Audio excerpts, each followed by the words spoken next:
Amakuru Now TV, we are to give you update. twongeye kwasoza ko ndumuntu ko cya kubuyora YouTube kanizere ko umeze neza cyane twongeye kubaha ikaze mu mwanya wo kogezaho amakuru agezweho kano kanya aho rero muri studio muri kumwe na Fiston da Silva rero tukatugarutse kuri ano makuru agezweho kuri no tariki ya 23 z'ukwezi kwa gatandatu 2026 reka nizere ko rero amumeze neza cyane tubahe ikaze ano makuru yacu araza kuba yashingira kuri zino ngingo z'ingenzi azikurikira muri aya makuru kandi tugiye kuba bagezaho zino ngingo z'ingenzi azikurikira hanyuma rero muri aya makuru turaza kubabwira ko abantu banduye Ebola mu gihugu cya Repubulika ya Demokarasi ya Kongo bamaze kurenga 1000 aho rero mu bamaze gushyingurwa harimo n'akana k'amezi 6 turaza kuba twagira byinshi atugarukaho kuri no nkuru wenuze kuba wajya kure turaza kuza mu gihugu cy'u Rwanda mu karere ka Ngoma umugabo rero yiciwe asanzwe we mu rugo akatwa umutwe uraza kuba wagira byinshi umenya kuri no nkuru wenuze kuba wajya kure muri aya makuru kandi turaza kuba twabagezaho inkuru y'uko uwo bita Ndayishimiye Evariste rero kuri ubu ari ku butumire bwa Kisekedi ari mu gihugu cya Repubulika ya Demokarasi ya Kongo yajyanwe n'iki uraza kuba wabimenyera muri aya makuru wenuze kuba wajya kure turaza kuba twabigarukaho mu buryo burambuye muri aya makuru kandi muri aya makuru rero turaza no kuba twababwira ko turaza kuba twabagezaho intambara ya Iran ndetse nako intambara ya Ukraine ndetse n'Uburusiya aho rero muri Ukraine ingabo z'Uburusiya zageze mu mujyi w'ingenzi wo mujyi nuwuhe uraza kuba wabimenyera muri aya makuru wenuze kuba wajya kure ikindi rero waza kumenya muri aya makuru turaza kuba twajya mu gihugu cya Philippines aho rero abanyeshuri babiri barashe bagenzi babo batatu bahasiga ubuzima uraza kuba wagira byinshi umenya kuri no nkuru kubyo twaguteguriwe nuze kuba aho wajya kure yaco cyangwa se ngube wajya mu bindi kugira ngo byinshi tuba twaguteguriye muri aya makuru mu buryo burambuye anuze kuba wabicikwa hanyuma rero ikindi nuko muri aya makuru turaza kuba twabagezaho amakuru agezweho hagati y'intambara ya Israel na Iran ndetse na Leta Zunze za Amerika bimeze bite ase amasezerano bari bagiye gusinya ku munsi w'ejo mu Busuwisi byagenze bite ese amasezerano yageze ku ntego yayo cyangwa se Leta Zunze za Amerika yakomeje umugambi wayo wo kubayo yarasa bikomeye ku muhora wa Hormuz kugira ngo itangire igenzure ubwato bucamurura muhora ese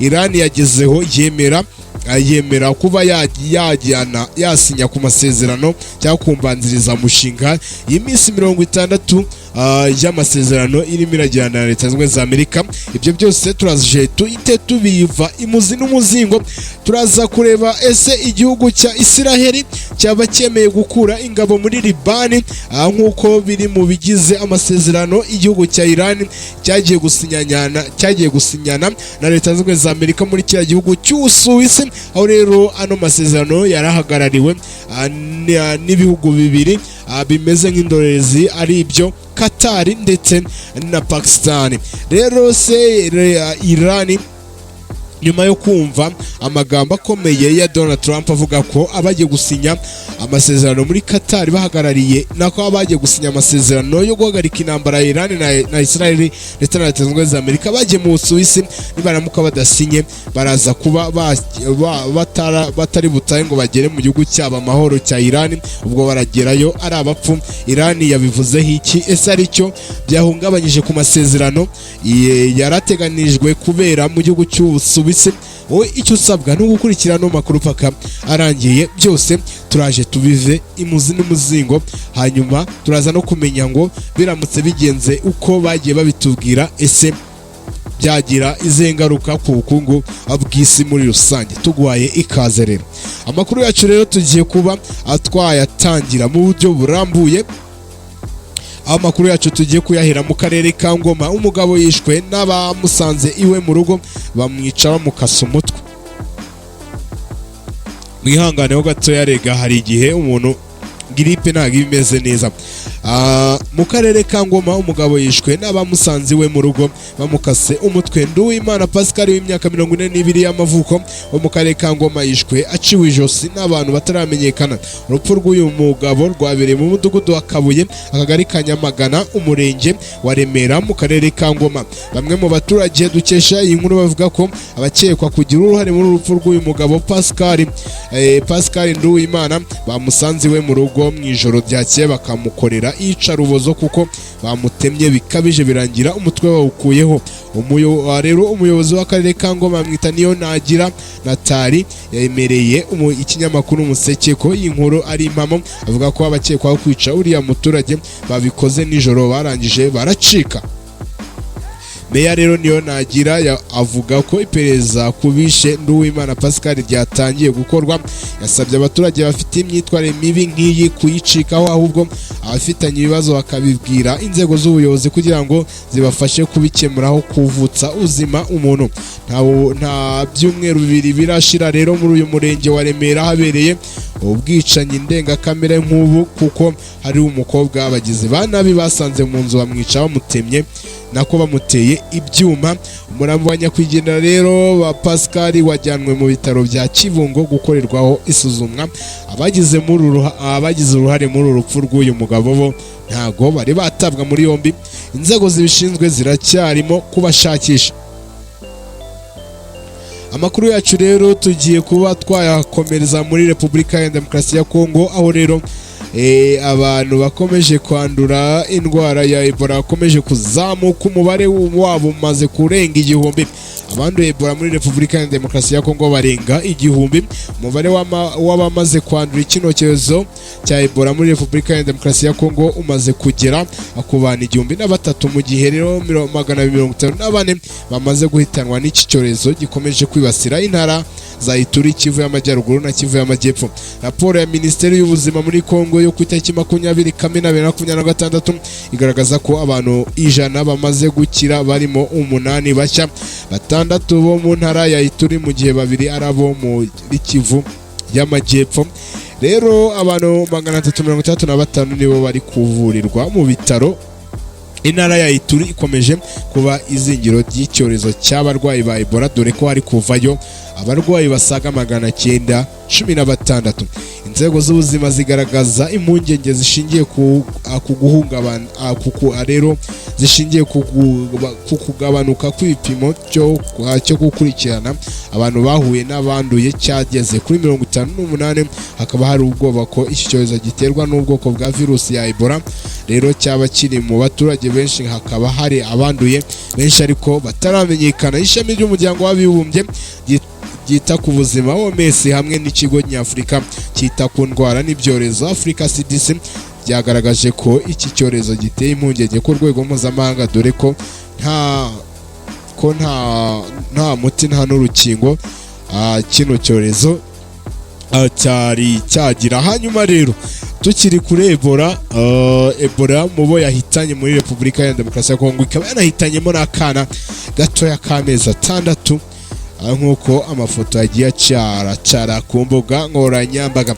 Hanyuma turi muri Repubulika ya Demokarasi ya Kongo kandi uwo bita President Ndayishimiye Evariste rero ari mu ruzinduko rw'iminsi 2 muri Repubulika ya Demokarasi ya Kongo ku butumire bwa mugenzi we ari we Tshisekedi, aho rero Perezida wa Repubulika y'u Burundi Evariste Ndayishimiye rero amaze umunsi umwe ari muri Repubulika ya Demokarasi ya Kongo, dore ko hageze ku munsi w'ejo ku itariki 22 z'ukwezi kwa gatandatu 2026 mu ruzinduko rero afite rw'iminsi 2, aho rero yajaje ku butumire bwa Perezida wa Repubulika ya Demokarasi ya Kongo ari we bita Felix Antoine Tshisekedi Chilombo.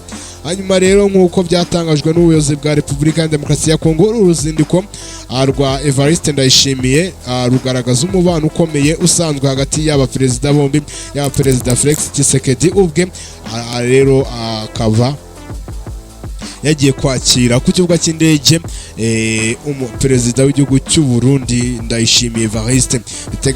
Rero bikaba biteganyijwe ko perezida Ndayishimiye na perezida Tshisekedi bazagirana ibiganiro byihariye bizabera muri Sete de Union Africaine i Kinshasa mbere yo kugirana ikiganiro n'abanyamakuru bombi bahuriyeho. Ingingo nyamukuru ziganirwaho zirimo ibibazo by'umutekano muke bikomeje kugaragara mu burasirazuba bwa Repubulika ya Demokarasi ya Kongo, ubufatanye mu kurwanya icyorezo cya Ebola ndetse n'izindi gahunda z'inyungu rusangiye ku bihugu byombi.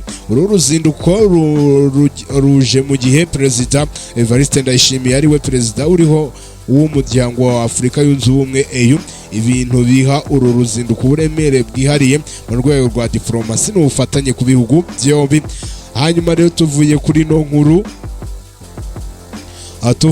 nkuru reka tuhite twiruka cyane tuhite tujya kuri ino nkuru. Indi nkuru yinde, inkuru y'akasamutwe hanze tujye mu gihugu cya Philippines cyangwa se tubanze twigire mu ntambara ya Iran na Ukraine. Nako Iran na Israel na Leta Zunze za Amerika cyangwa se intambara ya Ukraine ndetse n'Uburusiya. Nabonye uwo bita Felix Tshisekedi, nako uwo bita perezida w'igihugu cya Ukraine Zelensky arimo aritotomba avuga ati arimo aritotomba ngashaka gushoza intambara ku gihugu kimwe. Hariya ntavuze bamuhaye inkwene, kandi wowe uri gutegura intambara ukajya kwaka ubufasha mu bihugu by'i Burayi. Amakuru yacu rero tugiye kuba twayakomereza hanze y'igihugu cy'u Rwanda tayari, aho rero tugiye kubanza ku ntambara. Reka twere kubanza ku ntambara ahubwo tuhite tujya hano muri Philippines. Umurwa mukuru w'igihugu cya Philippines akaba rero bawita Manila. Abantu bakunda utuntu tw'udusizoni, iki gihugu murakizi ko cyateye imbere kuri za season. Rero Philippines abanyeshuri babiri barashe bagenzi babo, batatu bahasiga ubuzima. Rero abanyeshuri nibura batatu bishwe, abandi 7 barakomereka. Nyuma yaho abanyeshuri babiri barashe mu ishuri ryisumbuye rya hagati muri Philippines nk'uko polisi yaho yabitangaje. Bakekwaho 2 bamaze gutabwa muri yombi nyuma y'iraswa ryabereye ku ishuri rikuru rya San Joseph National High School riherereye muri Tacloban, umujyi uri ku kirwa cya Leyte hafi ya kilometero 580 mu majyepfo y'uburasirazuba bwa Manila, umurwa mukuru w'igihugu cya Philippines. Minisiteri y'uburezi ya Philippines yatangaje ko ihangayikishijwe cyane n'igikorwa cyangwa se n'iki gikorwa, ivuga ko ari ikibazo gikomeye gisaba kwitabwaho byihutirwa. Mu itangazo yasohoye yamaganye ubugizi bwa nabi kandi yihanganisha imiryango yabuze ababo muri icyo gikorwa. Iraswa ryabaye hagana ku isaha y'isa 3 za mu gitondo kuri Greenwich Media cyangwa se ku masaha y'ingenga amasaha ya GMT mu kigo cy'ishuri nk'uko polisi ya Tacloban yabitangaje. Polisi yavuze ko iperereza rigikomeje kugira ngo hamenyekane icyateye iki gikorwa. Umukuru wa polisi ya Tacloban bamwita Norito Garatigane yabwiye abanyamakuru ko abakekwaho bakoresheje imbunda yo mu bwoko bwa 38 calibre n'indi ya 9mm. Umwe mu bakekwa ni umunyeshuri wo mu mwaka wa 9 cyangwa se grade 9 utarageza imyaka y'ubukure. Yahise afatwa nyuma y'icyo gikorwa mu gihe undi yaje kwishyikiriza inzego z'umutekano za polisi. Polisi yavuze ko abakomeretse bajyanwe mu bitaro biri hafi kugira ngo bitabweho, kandi ko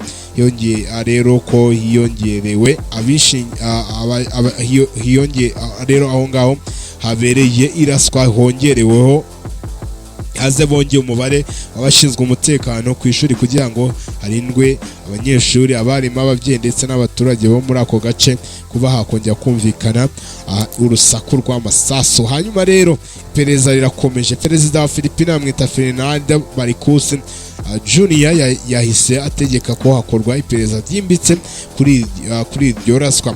Ibiro bye byatangaje ko perezida yababajwe n'iyo mpanuka kandi asaba ko hakorwa iperereza rinyuzwe nako hakorwa iperereza ryuzuye. Hanategetswe rero inzego zibishinzwe zikazategetswe gukaza umutekano mu bice byose mu bigo bitandukanye, cyane cyane mu mashuri, aho rero abategetsi basabye abaturage kwirinda gukwirakwiza amakuru ataremezwa no gufatanya n'ababishinzwe mu iperereza kugira ngo hagire icyamenyekana. Ibi bikorwa rero byo kurasa mu mashuri ntibikunze kubaho muri Philippines, nubwo rimwe na rimwe biboneka. Nko muri Nyakanga 2022 umugabo witwaje imbunda yarashe mu muhango wo gutanga impamyabumenyi muri kaminuza ya Antonio de Manila University Quezon City, ahitana abantu 3 barimo uwahoze ari umuyobozi w'umujyi wa Rematani ariwe bita Rose Furigai. Ngayo nguko rero amakuru yacu tugiye kuhita tuyakomereza ku ntambara ya Isiraheli na leta zimwe za Amerika na Iran. Ariko mbere yuko tujya kuri iyo ntambara, reka tubanze twigire mu gihugu cy'Uburusiya. None ni intambara ya Ukraine ndetse n'Uburusiya. Ukraine, ingabo z'Uburusiya zageze mu mujyi w'ingenzi, ibintu bishobora kuzifasha kwigarurira umujyi wa Donbass. Rero aho rero umujyi wa Donbass wose ushaka kuzagenzurwa n'ingabo z'Uburusiya. Ingabo z'Uburusiya zinjiye mu mujyi w'ingenzi wa Kosta-Kravinka uherereye mu burasirazuba bwa Ukraine, kandi ubu zikaba zimaze kuwugota wose. Abasirikare ba Ukraine babwiye ikinyamakuru BBC ko uwo mujyi uri mu kangaratete, bivuze ko nta ruhande na rumwe rukiwuzengurutse neza. Umusirikare wa Ukraine ukoresha drone muri ako gace wasabye ko amazina yatatangazwa, yagize ati banyura inyuma y'imirongo yacu y'ubwirinzi kandi mu mujyi biragoye cyane kubirukanamo ngo bawuvemo.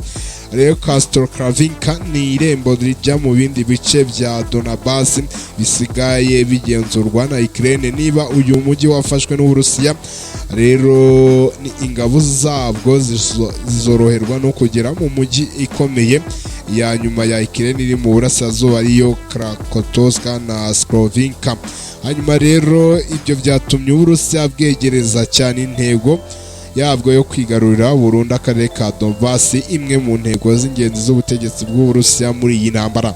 Mu mezi ashize intambara hagati y'Uburusiya na Ukraine yari yahagaze hafi y'imirongo y'intambara hinduka cyane, aho rero abayobozi b'ingabo za Ukraine bavuga ko muri uyu mwaka bongeye kwisubiza ibice by'ubutaka byinshi kurusha ibyo bari batakaje.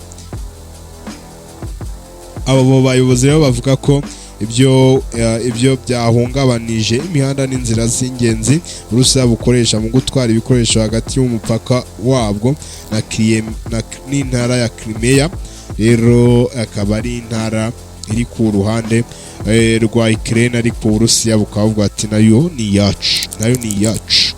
Ku cyumweru abayobozi b'iyo ntara bashyizweho n'Uburusiya bahagaritse kugurisha lisansi ku baturage kubera ikibazo cy'ibura ryayo. None ibitero bya Kiev byibasiye inganda zitunganya ibikomoka kuri peteroli i Moscow, St. Petersburg no mu tundi duce tw'Uburusiya, bigamije gutuma abaturage b'Abarusiya baba kure y'urugamba, bumva ko ingaruka z'iyi ntambara zitazabageraho. Ariko muri Kosta-Kravinka ingabo z'Uburusiya zinjiye ziturutse mu majyepfo kandi zimaze no kugaragara ku rundi ruhande rw'umujyi w'amajyaruguru muri cya gihugu cya Ukraine. Moscow ivuga ko ingabo zayo ziri gutera imbere byihuse mu majyepfo y'uburasirazuba bwa Kosta-Kravinka kandi ko zagose bamwe mu basirikare ba Ukraine, ariko Kiev yo irabihakana. Generali Oleksandr Barykin uyoboye brigade ya 19 y'ingabo za Ukraine ushinzwe kurinda uwo mujyi n'utundi duce tuwukikije, yavuze ko ibintu bikigenzurwa n'igihugu cya Ukraine kandi ko umwanzi atazigera agera ku ntsinzi ye. Nubwo bimeze bityo rero yemera ko hari abasirikare b'Uburusiya bagera ku 130 bakiri muri uyu mujyi. Ayobora umwe mu basirikare ba Ukraine bakorera muri Kosta-Kravinka yavuze ko ibintu bimeze ku rugamba bishobora kuba bitari bibi nk'uko Moscow bivuga, ariko ko ibigaragara ko ari bibi kurusha uko abayobozi Ukraine bemera ku bitangazamakuru iyo bari mu kiganiro n'abanyamakuru batirega ku rugamba ibintu tubifite mu ntoki tubifite mu ntoki. Rero reka amakuru yacu tuyasoreze ku ntambara ya Iran na Israel ndetse na Leta Zunze za Amerika. Ku munsi w'ejo twabagejeho amakuru y'uko Iran abari bahagarariye Iran mu Suwisi mu masezerano bivumbuye nyuma yaho uwo bita Donald Trump yari amaze kubakora mu bwongo atangaza amakuru yo kuri True Social Media nako kuri True Social avuga ko Iran nidasinya iraza guhura n'akaga gakomeye. Iran nayo itivuga ati niba ari ibyo tunikuye no mu masezerano. Gusa rero byaje kurangira Qatar ndetse na Pakistan bahenzahenze, Iran irongera iricara bajya mu biganiro bati ibya Trump ubu byihoreye, kubera ko Trump murabizi ni umunyarwenya aba ari gushyenga, aba arimo arashyenga. Hanyuma rero Iran yaje kwemera kwicara ku meza y'ibiganiro ndetse na Leta Zunze za Amerika. Rero ushobora kwibaza ati ese amasezerano yagezweho cyangwa se ntago yagezweho? Amakuru dufite ubu ngubu ari confirmed nuko Iran yamaze gushyira umukono ku masezerano yagiranye Leta Zunze za Amerika guhagarika intambara mu burasirazuba bwa hagati y'isi, aho rero Iran ibyo yari yatanze Amerika yabyemeye, bituma Iran ishyiraho umukono kuri aya masezerano. Na amasezerano haburaga gatoya ngo Trump abizambye, ariko byarangiye amasezerano agenze neza muri cya gihugu cy'Ubusuwisi, aho rero Iran na Leta Zunze za Amerika basinyanye amasezerano y'iminsi 60 ngo ni amezi abiri nako yo kuba rero ibicuruzwa bizajya bica mu muhora wa Hormuz bitazajya bisoreshwa. Hanyuma ikindi Iran ikaba yasabye ko amafaranga yose yafatiriwe n'ibihugu bigiye bitandukanye agomba kuba yakongera agashyikirizwa abanya-Iran. Amerika avuga ati utyo natwe turabyemeye, no kwikubitiro bahise babakwita amamiliyari angahe yose, amamiliyari 300 ngo nayo kujya gusana ngo ibyangijwe, miliyari 300 z'amadolari. Rero bikaba bigaragaza ko rero intambara ya Iran ndetse na Leta Zunze za Amerika na Israel ishobora kuba igiye kuba yahagarika, dore ko Donald Trump abura imyaka 2 ngasoze manda yiwe ya kabiri. Ikindi wamenya nuko ku ngingo yuko ingingo nyamukuru yatumaga Iran igenda biguru ntege muri aya masezerano ndetse yaje no kubonerwa inyishu cyangwa se igisubizo, ni ikibazo cya Liban. Nuvuga ngo Israel ntiyahwemye kuvuga ko yo ibintu kubera ko mu byaganirwagaho batavugaga neza, batahaga ibyo Israel yashakaga. We Israel yo yashakaga ko igaba ibitero kuri Libani kugira ngo ijye gusenya umutwe wa Hezbollah. Bivugwa ko uno mutwe wa Hezbollah ufashwa na Iran. Noneho Iran ikavuga ati ano masezerano tugiye gusinya y'agahenge arareba ahantu hose hari intambara ifitanye isano niyo mwadushojeho. Bivuga ngo ubwo ni intambara yo mu burasirazuba bwo hagati y'isi. Bivuze ngo rero no muri Liban naho hagombaga kujyayo agahenge, ariko igihugu cya Israel cyavuga ati oya. Noneho Iran nayo ikavuga ati okay, niba Israel idashaka gutanga agahenge muri Liban, reka twongeye dusubire muri match ya kabiri, none twongeye twesurane turebe ngo ninde urusha undi mitsi. Rero kubera igitutu Trump ariho cyo kuba yarashoye Amerika mu ntambara ya Iran na Israel na Leta Zunze za Amerika atabanje kugisha inama abajyanama be, byabaye ngombwa rero ko ajya ku gitutu cyo kwita hagarika, dore ko Amerika yari imaze kuhahombera ibintu byinshi bigiye bitandukanye. Rero Trump we yarasigaye avuga ati ni ukubakanga, Iran idakora ibi turakora ibi, ariko ngayo nguko. Hanyuma rero byarangiye Israel ivuye ku izima, iravuga ati ntacyo ako gahenge no muri Liban ikaze kuhagera, ari nabyo byatumye Iran igira gucya ahita isinya amasezerano. Ariko kugira ngo Iran yemere gusinya ayo masezerano nuko yagize ute, yabwiye Leta Zunze za Amerika, irababwira ati wowe na Israel muri abanyabwenge, tumaze kubabona igihe dusinyana udusezerano gutya mukaduca ruhinga. Niyo mpamvu muri iyi ngingo irebana na Liban, ibintu byo kujya kurasa Hezbollah tugomba kubyigaho. rero umwanzuro bafashe bavuze ko Israel igomba gukura ingabo muri Libani, hanyuma Irani ikagira itsinda rishinzwe kujya gukurikirana itsinda rishinzwe kujya muri Libani rikajya kureba koko niba Israel iri gukurayo ingabo. Ari nacyo kintu cyatumye nuza Irani yemera kugira ute gusinya ano masezerano. Biteganyijwe ko rero hatagize igihinduka mu cyumweru kimwe cyangwa mu byumweru bibiri biri imbere, kubera ko guhera uyu munsi tuvugana umuhora wa Horumuzi urafunguye, ndetse muri iyi minsi 30 nako iyi minsi 60 ubwo n'amezi abiri ubwato bwose nk'uko mu masezerano Iran yagiranye na Leta Zunze Ubumwe za Amerika mu gihugu cyo mu Busuwisi, aho rero bino bihugu bya biri kumwe na Qatar biri kumwe na Pakistan nk'indorerezi, byemeje ko mu minsi 60 ubwo n'amezi abiri ubwato bwose buzaca mu muhora wa Horumuzi nta mafaranga buzasora. Bivuze ngo mu minsi iri imbere hatagize igihinduka ibiciro bya peteroli na esanse byahita bimanuka. Ikindi Iran bayihaye uburenganzira bw'uko ariyo izajya itanga go ahead biriya biburikete Leta Zunze Ubumwe za Amerika yashyize mu muhora wa Horumuzi, aho wacaga ku ruhande rwa Iran bakagusoresha, waca no ku ruhande wanambuka ukayitura na burakete z'abanyamerika nabo bakavuga ati wagwani bimeze bite. Ibyo byose byamaze kuvaho, bivuze ngo uzajya ukenera guca mu muhora wa Horumuzi, hari umurongo washyizweho wo guhamagara ariko ukontororwa na Iran, ukababwira ati nge nitwa runaka ntwaye ubwato n'ubu, ese nce bakaba ati go ahead icaho wigendere. Nuko nguko rero amasezerano yarategerejwe n'abatari bakeya kubera mu gihugu cy'Ubusuwisi yo kureba ko barangiza intambara mu burasirazuba bwo hagati y'isi yagenze. Ubwo rero aya nayo ngayo makuru ize rero andi makuru ku bigendanye n'iyi ntambara nasohoka nayo tuzagenda tuyababwira. Ubwo rero amakuru yacu nahangaha tuyasoreje, mukomeze mugire ibihe byiza, Imana ikomeze ibashyigikire mu byo mukora byose. Muri studio mwari muri kumwe na Fiston da Silva. Reka mbanze nshimira abantu bose badukurikiye kuva dutangira no makuru kugeza tuyagejeje ku musozo, hanyuma indi sango y'amakuru mu masaha ari imbere. Imana ikomeze ibashyigikire mu byo mukora byose.